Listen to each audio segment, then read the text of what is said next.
La India, después de China, es de los más poblados del mundo, con una población de 1 billón de habitantes, de los cuales 19.817 se encuentran en su capital, Nueva Delhi. Su idioma oficial es el hindú, en segundo lugar el inglés y 22 lenguas regionales más. A primera vista, la India no demuestra tener el potencial para tomarse como la nueva superpotencia mundial. Su infraestructura demuestra pobreza y poca innovación. Sin embargo, el Consejo Nacional de Inteligencia de Estados Unidos ha pronosticado que India será la tercera potencia mundial en 2020, y esto debido a que la economía de ese país ha pasado por un momento floreciente. Se ha sacado de la pobreza a más de 100 millones de personas en los últimos 15 años. La India tiene una enorme ventaja en la economía del conocimiento del siglo XXI, una enorme población de ingenieros, técnicos y científicos sumamente preparados que hablan el inglés y pueden vender sus servicios a una fracción de sus competidores en Estados Unidos y otros países industrializados. Lo que destaca de la India es la capacidad humana, el carácter emprendedor de su población y un sector privado muy fuerte, muy diversificado y muy innovativo. Hicieron con la educación lo que los chinos hicieron con su infraestructura, crearon más de lo que necesitaban, mucho antes de lo que el país lo necesitaba. El secreto del éxito de la India se debió, en parte, a que el país desde muy temprano hizo una apuesta fuerte por la calidad de la educación y muy controversial en su momento. Nehru, el primer ministro de la India de 1947 a 1964, que inició la revolución tecnológica del país, privilegió las relaciones con la ex Unión Soviética e impulsó políticas domésticas estatistas y tercermundistas. Sin embargo, a diferencia de otros líderes socialistas de su época, Nehru estaba obsesionado en convertir a la India en una potencia del área espacial y decidió crear una meritocracia educativa. Invirtió fuertemente en universidades técnicas de alta calidad, aunque fueran para una pequeña élite de los estudiantes más brillantes del país, y aunque eso significara invertir recursos que muchos educadores decían que eran necesarios para reducir la tasa de analfabetismo que todavía abarcaba a la mayor parte de la población del país. Nehru propuso crear varias universidades tecnológicas indias que fueran copias de los mejores del mundo y que tuvieran cada una un convenio con su institución modelo.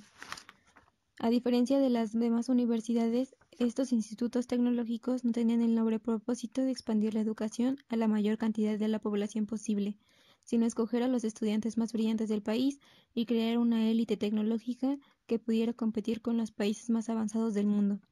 Los exámenes del ingreso a los institutos indios tecnológicos son probablemente los más exigentes del mundo. Según cifras oficiales, el Instituto Tecnológico de Nueva Delhi solo admite a 1 de cada 130 postulantes. Varias décadas después, la India recogería los frutos de su obstinación con una nueva clase de ingenieros y técnicos que estaban liderando el sector más dinámico de la economía nacional. Tanto en la India como en China, en ambos países hay una cultura familiar de inversión en la educación que hace que la gente ahorre toda su vida para enviar a sus hijos a las mejores universidades del país o, de ser posible, en el extranjero.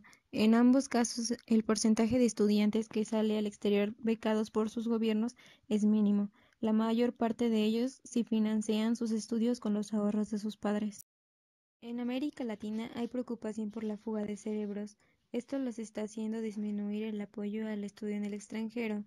El diario The Dallas Morning News reveló que hay 14.000 mexicanos con doctorados viviendo en Estados Unidos, y ese es el argumento que usan las autoridades mexicanas para explicar por qué están cortando los subsidios a los estudios en el extranjero. En la India, la visión sobre este tema ha cambiado radicalmente en los últimos años. Lo que antes se veía como la fuga de cerebros, hoy es vista como la circulación de cerebros y en algunos países como la ganancia de cerebros. Un ejemplo de ello es la transformación de Bangalore de un pueblo agrícola en un centro de alta tecnología mundial. Se debió a los contactos y conocimientos que adquirieron los estudiantes indios en las universidades norteamericanas. La India gasta proporcionalmente menos en educación que muchos países latinoamericanos. El presupuesto educativo de la India equivale a 3.8% de su Producto Interno Bruto, lo mismo que Argentina y Venezuela, pero menos que México, con 5.4% del Producto Interno Bruto. Existe una obsesión con la educación en la India, pero su rasgo más notable es que nace de las familias y de la sociedad en general más que del gobierno. En la India, la educación primaria es un desastre. Millones de familias de la India se han venido rebelando contra la ineficiencia educativa que resulta de los intereses de los sindicatos docentes y la negligencia gubernamental, y han estado enviando cada vez más a sus hijos a escuelas privadas.